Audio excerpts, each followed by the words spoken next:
فرمایا ایک سوال کرنے والے نے سوال پوچھا بعذاب واقع، اس عذاب کے بارے میں جو واقع ہو کے رہے گا۔ نبی صلی اللہ علیہ وسلم جب یہ بتاتے کہ یہ دنیا ختم ہوگی، یہ تو سب مانتے ہیں دنیا ختم ہوگی، لیکن اس کے بعد تمہیں اللہ کے سامنے حساب و کتاب بھی دینا ہے۔ اگر برا کرو گے تو اس کا عذاب آئے گا، اچھا کرو گے تو اس کا اچھا بدلہ ملے گا۔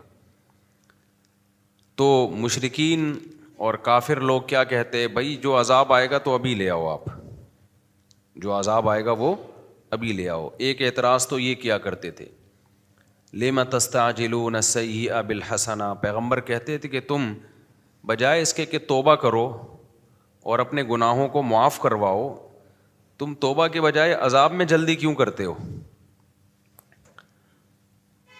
ایک ان کا مطالبہ یہ ہوتا تھا کہ بھائی ابھی آ جائے نا عذاب۔ تو نبی صلی اللہ علیہ وسلم جب یہ بتاتے کہ ایک ٹائم ہے، متعین ہے، قیامت ایک وقت پہ آئے گی، وہ تمہاری مرضی پہ نہیں آئے گی، تو اگلا ان کا سوال ہوتا تھا پھر وہ کب آئے گی، اس کا ٹائم بتائیں آپ ہمیں۔ دیکھو کچھ چیزیں ایسی ہوتی ہیں جن کا دلیل سے کوئی تعلق نہیں ہوتا، دلیل سے کوئی تعلق نہیں ہوتا۔ میں بار بار ایک موضوع کو بیان کرتا رہتا ہوں اکثر، کہ جو شخص بھی کوئی دعویٰ کرتا ہے نا، اس کے ذمے دلیل پیش کرنا ہوتا ہے۔ سامنے والا جس قسم کی دلیل کا مطالبہ کر رہا ہے، یہ اس کے ذمے پیش کرنا نہیں ہوتا۔ سمجھ میں آ رہی ہے بات؟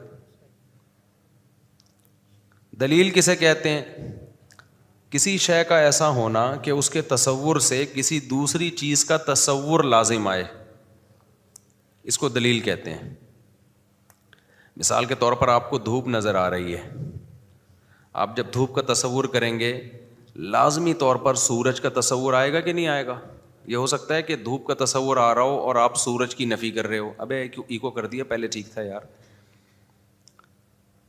تو یہ ہو سکتا ہے؟ نہیں ہو سکتا نا۔ تو ہم کہیں گے یہ دھوپ دلیل ہے اس بات کی کہ سورج موجود ہے۔ اگلا کہتا ہے کہ نہیں، کوئی اور دلیل دے بھائی، میں یہ والی دلیل نہیں مانوں گا، کوئی اور دلیل دے۔ چار آدمی گواہی دیں کہ سورج موجود ہے تو میں مان لوں گا، اور چار بھی غفار، ستار، وسیم اور کلیم ہونے چاہیے۔ وہ غفار، ستار، وسیم، کلیم اس کے اپنے مامے ہیں، چاچے ہیں، وہ دے ہی نہیں رہے، وہ بیان ہی نہیں دے رہے۔ تو اگلا کہہ رہا ہے کہ نہیں جی، یہ چاروں جب تک گواہی نہیں دیں گے نا، میں نہیں مانوں گا کہ سورج نکلا ہوا ہے۔ تو جو بیوقوف لوگ ہیں نا، وہ آپ پہ دباؤ ڈالیں گے، بولیں گے تو ان چار سے نکلوا لے، زبان سے، چار سے زبان سے نکلوا لے کہ سورج موجود ہے، دیکھ اس نے کہا ہے کہ یہ چاروں گواہی دیں گے تو میں مان جاؤں گا۔ اگر آپ بے وقوف ہوگے تو چاروں سے زبان سے نکلوانے کی فکر میں لگ جاؤ گے، آپ ٹائم ضائع کرنے لگ جاؤ گے۔ عقل مند ہوگے تو آپ بولو گے بھائی یہ دیکھ لے دھوپ ہے، یہ والی لائٹ اور یہ اس طرح کی دھوپ، یہ بتیوں کی، یہ بلب کی نہیں ہوتی، ماننا ہے مان، ورنہ پتلی گلی سے نکل۔ میرے پاس فالتو ٹائم نہیں ہے کہ میں ان چاروں کو اگلواؤں زبان سے۔